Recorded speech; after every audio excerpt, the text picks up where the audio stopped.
Dans l'aube ombragée de la Grande-Bretagne post-romaine, un nom émerge de la brume de la légende et de l'histoire. Cerdic. La chronique anglo-saxonne le salue comme le fondateur et premier roi du Wessex. Un chef de guerre qui régna de l'an 519 à 534 et dont tous les rois ultérieurs du Wessex revendiqueraient la descendance. Pourtant, Cerdic n'est pas un simple personnage historique. Ses origines, son appartenance ethnique, voire même son existence même, sont âprement débattues, le laissant suspendu entre mythe et mémoire pour ses contemporains. Cerdic n'aurait pas été connu comme un roi saxon de l'Ouest, mais comme le chef des Gewissae, une tribu. On pensait qu'il s'agissait de mercenaires germaniques qui s'étaient installés en Bretagne après le retrait romain. Fait intriguant, le nom de Cerdic lui-même pourrait ne pas être germanique du tout. De nombreux chercheurs pensent qu'il dérive du brittonique Karatikos, ce qui suggère que Cerdic était peut-être un breton d'origine dont la dynastie s'est anglicisée au fil des générations. Cette possibilité se retrouve dans les noms de ses descendants, par exemple Silwyn, Céder et Cadwalla, des noms qui murmurent l'existence d'un monde hybride où les cultures se sont affrontées et mêlées. La chronique anglo-saxonne, rédigée plus de 3 siècles après la mort de Cerdic, sous le règne d'Alfred le Grand, est indéniablement façonnée par le temps, la politique et la création de mythes. Pourtant, dans ces pages, Cerdic demeure immortalisé comme le premier roi du Wessex. Sa lignée ne remonte pas seulement à des ancêtres mortels, mais à Woden lui-même, le dieu suprême du panthéon germanique. La description suivante de Cerdic se trouve dans la chronique anglo-saxonne, et je vais la reformuler en anglais moderne pour la rendre plus compréhensible. Cerdic et son fils, Cynric, arrivèrent en Bretagne avec 5 navires, débarquant à un endroit qui sera à jamais connu sous le nom de rivage de Cerdic. Cerdic n'était pas un chef de guerre ordinaire. On disait que sa lignée remontait à travers des générations de rois et de héros. Cerdic, fils d'Elesa, Elesa, fils d'Esla, Esla, fils de Giwis, Giwis, fils de Huig, Huig, fils de Frévin, Fruvin, fils de Trifogar, Trifogar, fils de Brand, Brand, fils de Beldéag, Beldéag, fils de Woden, chef des dieux.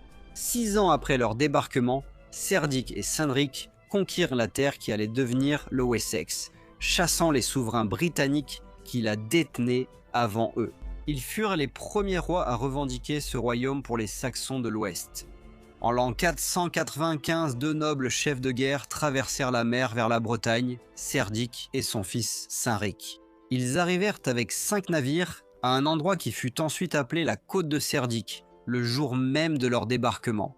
Ils s'affrontèrent en bataille contre les Bretons et la lutte pour la terre commença. En l'an 508, Cerdic et Cynric affrontèrent le roi britannique, Nathan Laod, lors d'une bataille et l'abattirent, ainsi que 5000 de ses guerriers. À partir de cette victoire, la terre allant de Netley au gué de Cerdic porta le nom du roi déchu, marquant l'effusion de sang qu'il avait conquise. En l'an 519, Cerdic et Cynric prirent la royauté des Saxons de l'Ouest. La même année, ils combattirent de nouveau les Bretons au gué de Cerdic. À partir de ce moment, la lignée royale des Saxons de l'Ouest commença à régner, et leurs descendants gouverneraient à partir de ce jour.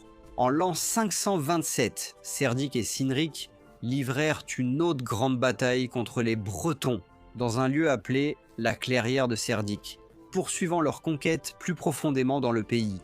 En l'an 530, Cerdic et Cynric conquirent l'île de Wight, tuant de nombreux ennemis au combat, à la forteresse de Whitgar.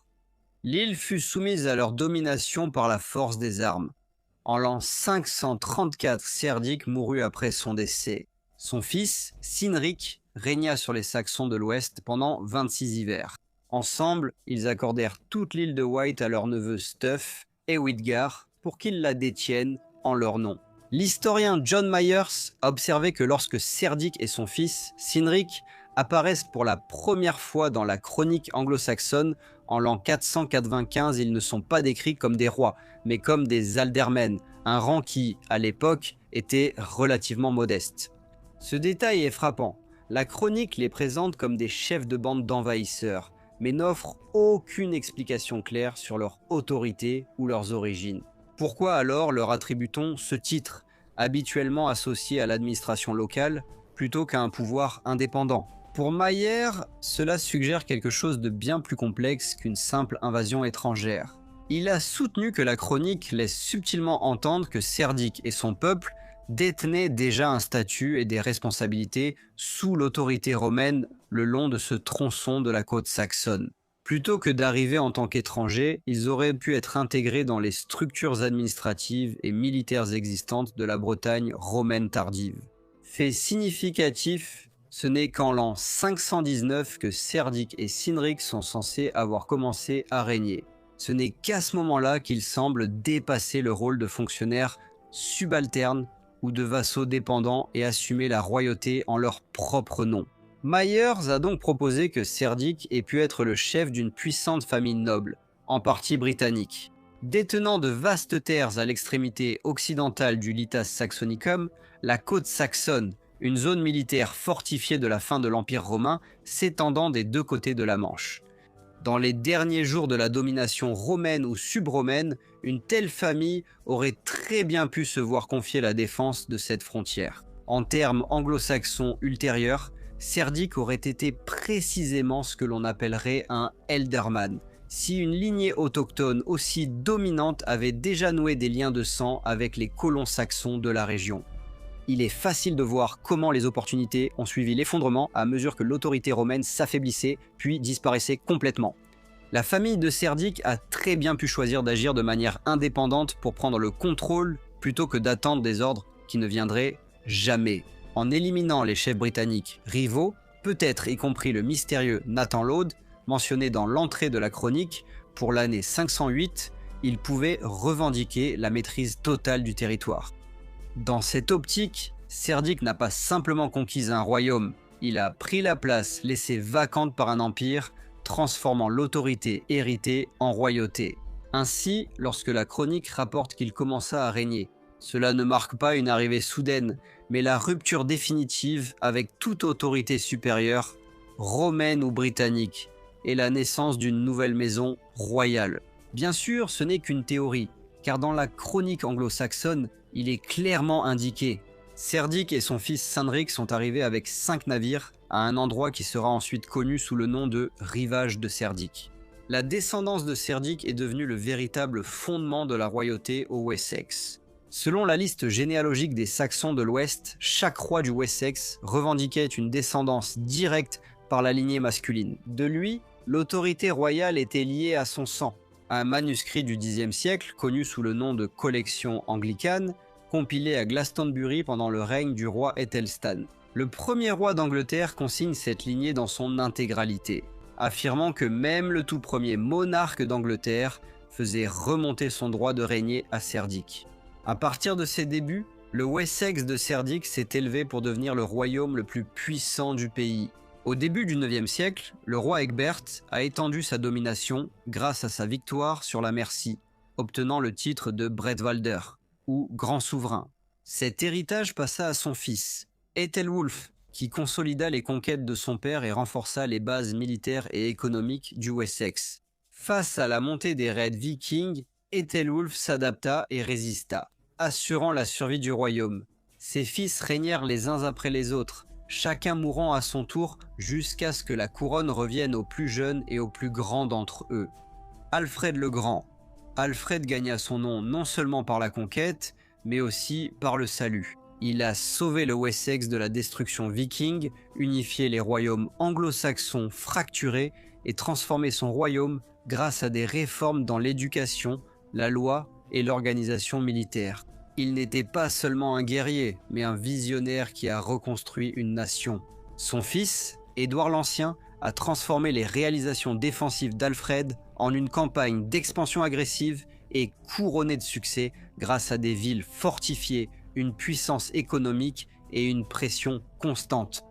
Il a brisé la puissance danoise dans le sud de l'Angleterre et jeté les bases d'un royaume anglais unifié, forçant la soumission des souverains rivaux à travers la Mercie et la Northumbrie. Le fils d'Édouard, Æthelstan, est devenu le premier véritable roi d'Angleterre, grâce à son génie militaire, notamment lors de la célèbre bataille de Brunanburh.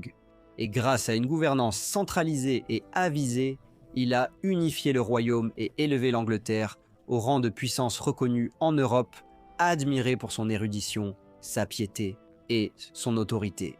Ainsi, la maison de Wessex devint la première maison royale d'Angleterre.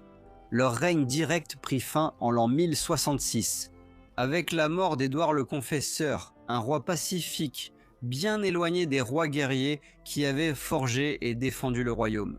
Pourtant, l'héritage de Cerdic ne disparut pas après la conquête normande. Mathilde d'Écosse, fille de Marguerite de Wessex, qui descendait du légendaire roi guerrier Edmond Côte de Fer, épousa Henri Ier d'Angleterre, rétablissant la lignée de Cerdic sur le trône d'Angleterre par la lignée féminine, et ainsi le sang de Cerdic régna en tant que roi de Wessex pendant plus de 3 siècles, en tant que roi d'Angleterre pendant plus de 100 ans, et ils sont revenus à la monarchie même après que la conquête et la couronne aient changé de main.